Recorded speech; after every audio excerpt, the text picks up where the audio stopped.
Ronan O'Gara is on the line now. He didn't have the best of starts to the year, Ronan, but as we say, I thought it was the 3rd of January. It's actually the 4th. It's a long, long way to go. In the season, is it? Or in the year itself and the season? Yeah, well, you're stating the obvious. Yeah. Happy New Year, Raj. Happy New Year, boys. Yeah. What happened against Cask? That's a good question. Yeah, we're still working it out. That's the top 14. We're 24-3 up, playing the best rugby we've played all season, and you just give teams a glimmer of hope and a little bit of probably mentally switching off.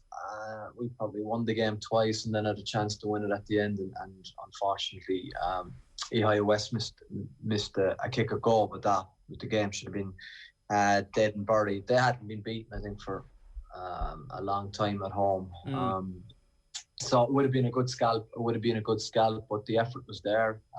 Accuracy was there, definitely. We just gave up 2 soft set piece tries.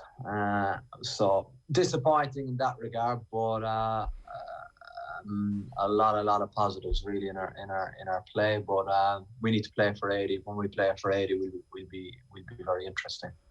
Roger, it was pretty obvious watching highlights that Ohio West was pretty key to what you were doing in terms of that attack and creativity and all that sort of stuff. And I know you're coach now rather than just a former out half, but does it make it easier or harder that you've been in his shoes for those clutch kicks at the end, and to either talk him through it or to understand what he's gone through? Yeah, I definitely understand it, so it makes it pretty easy. I think it's definitely probably an area of his game that he knows that especially after last season, that he had to work on. But it doesn't all just come together on the first time, so he has to keep practicing, keep knocking on the door. He kicked very well off the tee in the game, but pressure is different. But that's the last probably piece of the jigsaw for him mentally, because he's a really, really, really good rugby player. And I think he's a good goal kicker. He just needs to understand what kicking under pressure looks like. And when whatever it was, a full house in Cass, and they're all booing and going mental at the decision to give away a last minute penalty. At this stage, it was a little bit too much, but I'm pretty confident the next time he gets that shot, he'd be able to put it all together to convert and execute the kick. Do you personally take a role in? Obviously, you're his head, or you're his DOR, and you're picking him in the team and all that sort of stuff. But given your own experiences in it, do you take extra time with the out halves at all, or do you treat them in any way differently? Yeah, you would, of course, because it's not. You're dealing with a human with a lot of emotions, and it's not a robotic process. And I think it's a learning experience. But I think the most important thing now is how you react. He's got to get back to work straight away, and he's got to get back kicking, because repetitions are important. But also, it's very hard to replicate that pressure. And you can look at numerous examples in the game of rugby where, I think.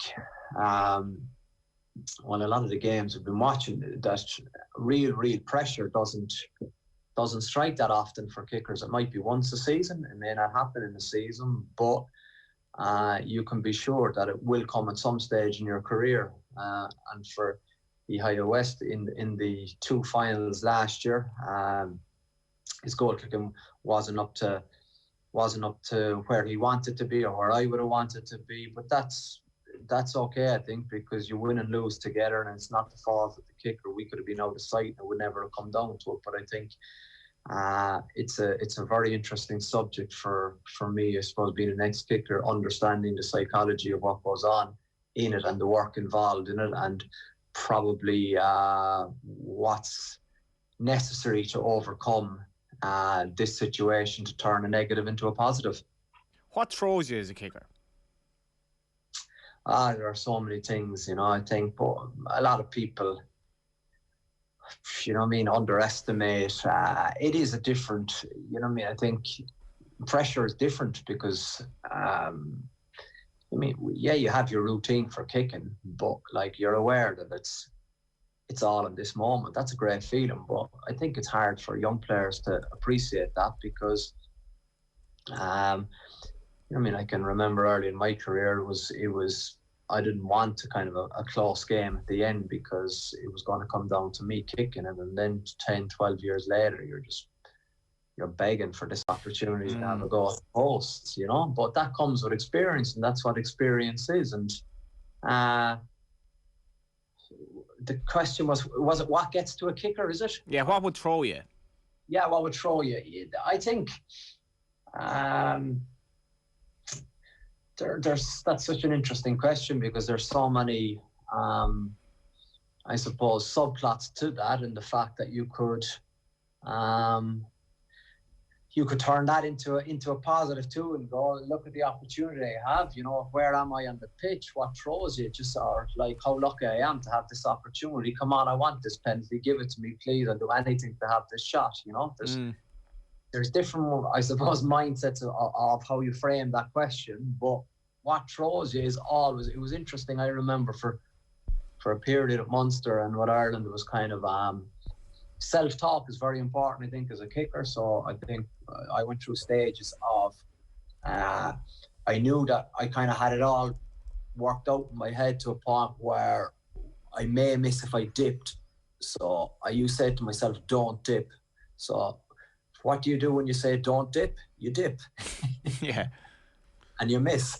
So how you kind of structure your language internally in your head is very important. So you mean don't dip. Another way of saying don't dip is stay tall. So if your brain is thinking stay tall, you usually have the levers where you can follow through and you can finish your kick well and you can get through the ball. But it was interesting. I didn't know that kind of. So I didn't want to dip, but you mean the minute you said don't dip, the brain will dip. So it's about, I suppose, working with people that are, I suppose, strong in that area in terms of mastery of the language, in terms of sports psychology. But the art of kicking is very simple yet complicated. So you just have to kind of nearly work out what kicker you are, and I suppose what your kind of, I suppose, 3 key points are in addressing the ball. You know, because if you try and clutter the brain, you're going to go back to that paralysis by analysis, you know. OTB AM is brought to you live by Gillette. Good morning. Start with Gillette. Put your best face forward with their new and improved racers. And we will talk about Cuiga Moon. And Cuiga was the Irish name for province because there used to be 5 provinces, including Meath. Ronan O'Gara has effectively in the Examiner broken down rugby squads into thirds. This is really, really interesting. In any professional entity, there are essentially 3 groups. The core group who believes in the project, a second group which doesn't always play or feel involved but ultimately sail or sink the vessel, and the third cohort, invariably disaffected by lack of game time or relationship with the manager, are disruptive and do everything they can to influence the middle tier in a negative way. Their glass is half empty on the way to empty. The key is to pull the middle group towards the doers and away from the moaners. You need that group, otherwise it's an uphill. Do the La Rochelle lads read the Examiner? They do, yeah. Everyone does, yeah. It's interesting. The world is tiny now. Everything gets up. What do they make of that? But it's reality, you know. I think it's in every business enterprise in the world. It's in OTB. It's everywhere. You know, I think that's why recruitment is so important, and that's why it's good too that you might let a bad one slip in somewhere, but usually people have a measure on someone and they have their card marked, and I think that's very important. Even when you think people aren't watching, there's always people watching, and that makes it fascinating. But it's the reality, you know. I think the most important thing being a manager is that you don't want to be liked, but you want to be respected, and I think that's your message to players, because what we do with sport is really enjoyable, but for some people it can't be enjoyable if they're not playing, and as a coach you appreciate that as well, but you're trying to give them game time, you're trying to keep them involved. But if you're the reality is you can't be a liar either. You got to have 40 people there, or more emphasis on quality in the squad. But I think there was some brilliant things in the Crusaders, I suppose, mentality or environment, where there was a harmonious group even though people didn't play. So I'm absolutely convinced, and I'm not open to really to debate about that can't be achieved. I think it can be achieved, and I strive every day that I'm whatever job I'm in, that I would be part of that you can have a really positive growth mindset group. Do you have you if you've been watching Man United, how many of the squad are in that bottom third at the moment? A lot, yeah. I was thinking it because I saw the game against Wolves last night. I watched it for a bit because my son is a massive Ronaldo fan. And why? He's the man. The man is anyway. We've gotten to Ronaldo. Sorry, go ahead. Best, one of the best players ever, obviously, if not the best. But like at the moment, Rog, like anyway. Yeah, well, exactly. My father time catches everyone too, you know, and that's he's done good, but like it's always going to be, you know what I mean. It's very hard at that age to keep doing what he's doing, and you can see his probably big days are diminishing more and more. But yeah, the Man United thing. But I think that it wouldn't be fair to probably compare, because I think the mindset of top footballers is very, very, or in that league, it's just very, very different to compare it to rugby, because I think it's just the one big thing is that rugby players probably, it may be changing with Dupont and fellas like that, but they'll have to work after rugby again, you know. While in soccer, it seems to be that they're going to be set up for life, and fair play to them. Roger, we can talk about that again, and that's a sad reality of football. But anyway, probably, yeah. Roger, there's another line in your column that I took note of, that you said for those who will be elsewhere next season, there are 6 months of the campaign remaining where they have to retain professional integrity and standards. And here at home in your own province, you've two coaches who are moving on at the end of the season to different jobs. One's, you know, Van Gran is going to Bath, and Larkham is going to Brumbies, and there's loads of stuff going on at Munster. Like some of them haven't played for 9 weeks before the Connacht game and stuff. But how does that? I know, like, you've obviously committed yourself to Rochelle. You wrote very well about your reasons for doing that, and for not you know, for taking the Munster courtesy call and saying thanks and but not right now. But how do you think that feeds into the dynamic of a club? It's really like in football, when you're gone, you're gone. You don't stay around for 6 months to finish the season. So how do you think that dynamic will play out, you know, with the coaches moving on and the players not knowing who's going to be coming in, who's doing their contracts, all of that sort of stuff that feeds into the running of a club, not just from week to week? Yeah, that's a good question. And I think I personally don't have experience about it, so I can't comment accurately on it, Rory. You know, I think that would be my key message. I haven't been in that situation, and as I said, that's in other scenarios you're able to comment very accurately on it because you've experienced it, or you tasted it, you felt it. But I don't know what is that like from.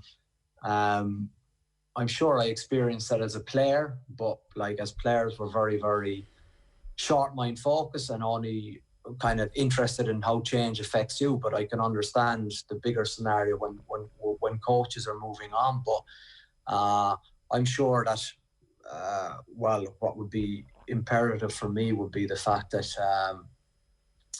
you mean about finishing well, and Van Graham and Stephen Larkham will want to finish well. So these are very, very important months for them, because I think it is important also to think that you in professional sport you're always planning and there's recruitment, but it's the short term, it's the now that matters. So in their point of view, nothing will change in that regard. It's a short term focus, and they're driven on by their next performance.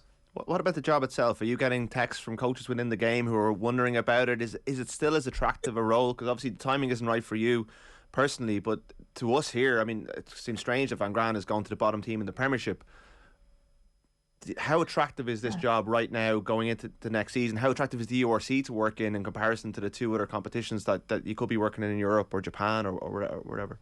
I think it's a very, very attractive job. I think it's Munster, but I think that there's also realisation probably that the perception outside of Munster may have changed a bit. You mean 10, 15 years ago, Munster was the dominant club in Irish rugby, and had a lot of silverware. Leinster now are the best team in Ireland, and that would be recognised throughout the world. So from that point of view, I suppose Leinster are setting the standard, and that's the club that a lot of teams talk about certainly in Europe and certainly in the Southern Hemisphere.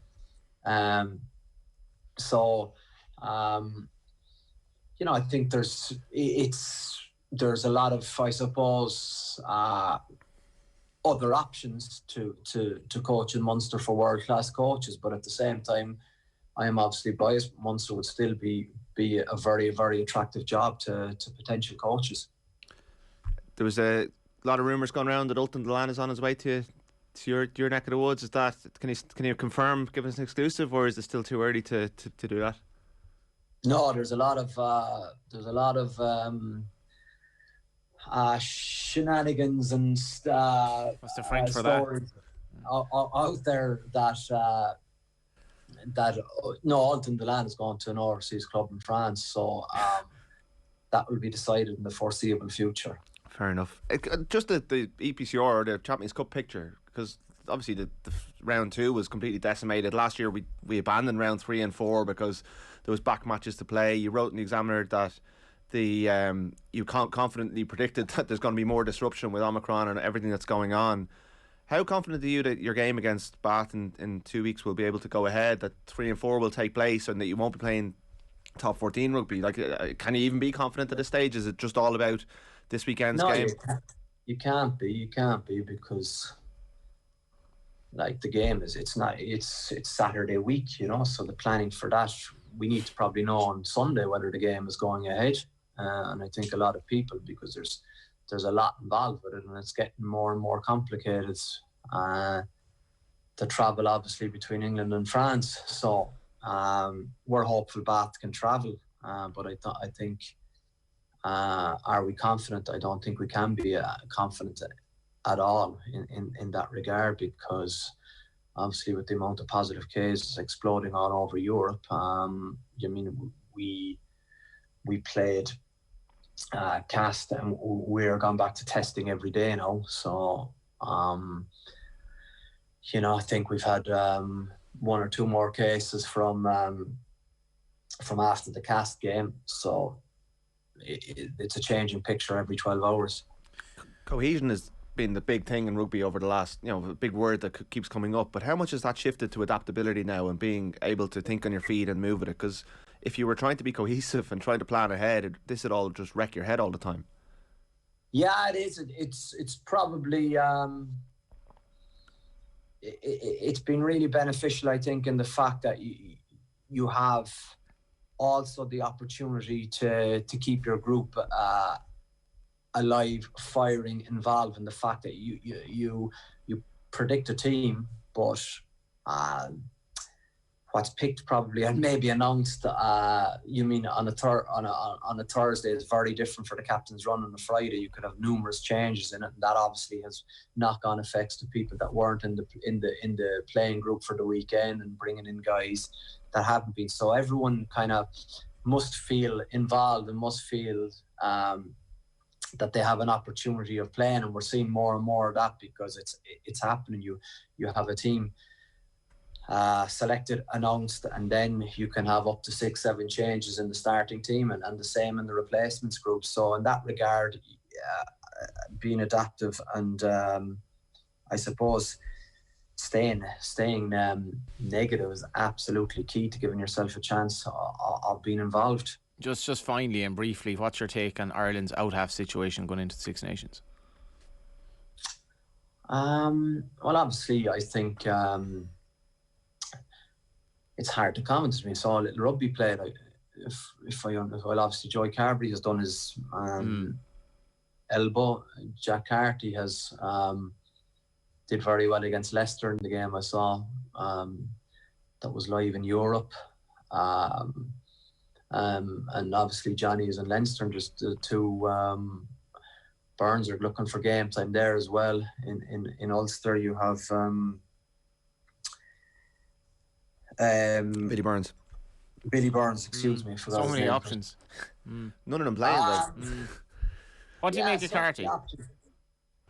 Of Joey Carberry, is it? What do you make of Jack Carty and his forms? You mentioned against Leicester, obviously. I think he's I think he's shown that maturity that I think comes with I'd say he had a good look at himself in terms of where he needed to get better. I think the leadership role has suited him. I think he needed that responsibility. There was probably, I don't know, it was a perception from my behalf maybe that he was playing with a bit of a